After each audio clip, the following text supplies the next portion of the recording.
شروع اللہ کے نام سے جو بڑا مہربان نہایت رحم والا ہے۔ قیامت قریب آ پہنچی اور چاند شق ہو گیا، اور اگر کافر کوئی نشانی دیکھتے ہیں تو منہ پھیر لیتے ہیں اور کہتے ہیں کہ یہ ایک ہمیشہ کا جادو ہے، اور انہوں نے جھٹلایا اور اپنی خواہشوں کی پیروی کی، اور ہر کام کا وقت مقرر ہے، اور ان کو ایسے حالات سابقین پہنچ چکے ہیں جن میں عبرت ہے، اور کامل دانائی کی کتاب بھی، لیکن ڈرانا ان کو کچھ فائدہ نہیں دیتا۔ تو تم بھی ان کی کچھ پرواہ نہ کرو، جس دن بلانے والا ان کو ایک ناخوش چیز کی طرف بلائے گا تو آنکھیں نیچے کیے ہوئے قبروں سے نکل پڑیں گے، گویا بکھری ہوئی ٹڈیاں ہیں۔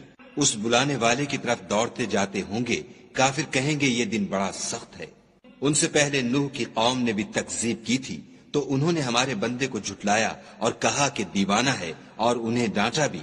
تو انہوں نے اپنے پروردگار سے دعا کی کہ بار الہ میں ان کے مقابلے میں کمزور ہوں، تو ان سے بدلہ لے۔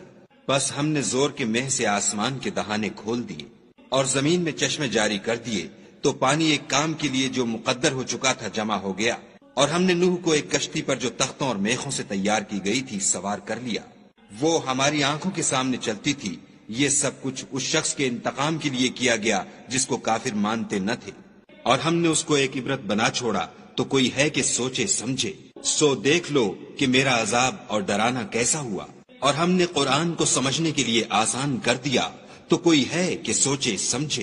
عاد نے بھی تکذیب کی تھی، سو دیکھ لو کہ میرا عذاب اور ڈرانا کیسا ہوا۔ ہم نے ان پر سخت منحوس دن میں آندھی چلائی، وہ لوگوں کو اس طرح اکھیڑے ڈالتی تھی گویا اکھڑی ہوئی کھجوروں کے تنے ہیں۔ سو دیکھ لو کہ میرا عذاب اور ڈرانا کیسا ہوا، اور ہم نے قرآن کو سمجھنے کے لیے آسان کر دیا ہے، تو کوئی ہے کہ سوچے سمجھے۔ سمود نے بھی ہدایت کرنے والوں کو جھٹلایا اور کہا کہ بھلا ایک آدمی جو ہم میں سے ہے ہم اس کی پیروی کریں؟ یوں ہو تو ہم گمراہی اور دیوانگی میں پڑ گئے۔ کیا ہم سب میں سے اسی پر وحی نازل ہوئی ہے؟ نہیں، بلکہ جھوٹا خود پسند ہے۔ ان کو کل ہی معلوم ہو جائے گا کہ کون جھوٹا خود پسند ہے۔ اے صالح، ہم ان کی آزمائش کے لیے اونٹنی بھیجنے والے ہیں، تو تم ان کو دیکھتے رہو اور صبر کرو، اور ان کو آگاہ کر دو کہ ان میں پانی کی باری مقرر کر دی گئی ہے، ہر باری والے کو اپنی باری پر آنا چاہیے۔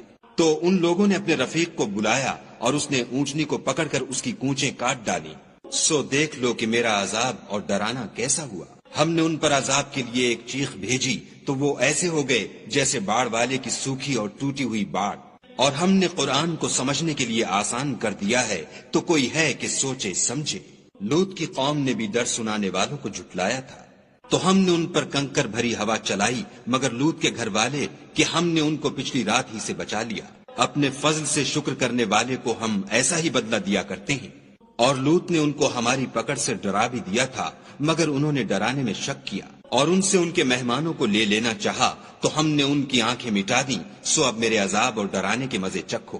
اور ان پر صبح سویرے ہی اٹل عذاب آ نازل ہوا، تو اب میرے عذاب اور ڈرانے کے مزے چکھو۔ اور ہم نے قرآن کو سمجھنے کے لیے آسان کر دیا ہے، تو کوئی ہے کہ سوچے سمجھے۔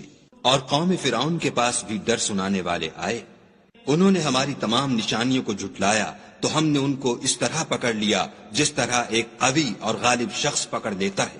اے اہل عرب، کیا تمہارے کافر ان لوگوں سے بہتر ہیں، یا تمہارے لیے پہلی کتابوں میں کوئی فارغ خطی لکھ دی گئی ہے؟ کیا یہ لوگ کہتے ہیں کہ ہماری جماعت بڑی مضبوط ہے؟ ان قریب یہ جماعت شکست کھائے گی، اور یہ لوگ پیٹھ پھیر پھیر کر بھاگ جائیں گے۔ ان کے وعدے کا وقت تو قیامت ہے، اور قیامت بڑی سخت اور بہت تلخ ہے۔ بے شک گناہ گار لوگ گمراہی اور دیوانگی میں مبتلا ہیں۔ اس روز منہ کے بل دوزخ میں گھسیٹے جائیں گے۔ اب آگ کا مزہ چکھو۔ ہم نے ہر چیز اندازہ مقرر کے ساتھ پیدا کی ہے، اور ہمارا حکم تو آنکھ کے جھپکنے کی طرح ایک بات ہوتی ہے۔ اور ہم تمہارے ہم مذہبوں کو ہلاک کر چکے ہیں، تو کوئی ہے کہ سوچے سمجھے۔ اور جو کچھ انہوں نے کیا ان کے اعمال ناموں میں مندرج ہے، یعنی ہر چھوٹا اور بڑا کام لکھ دیا گیا ہے۔ جو پرہیزگار ہیں وہ باغوں اور نہروں میں ہوں گے، یعنی پاک مقام میں ہر طرح کی قدرت رکھنے والے بادشاہ کی بارگاہ میں۔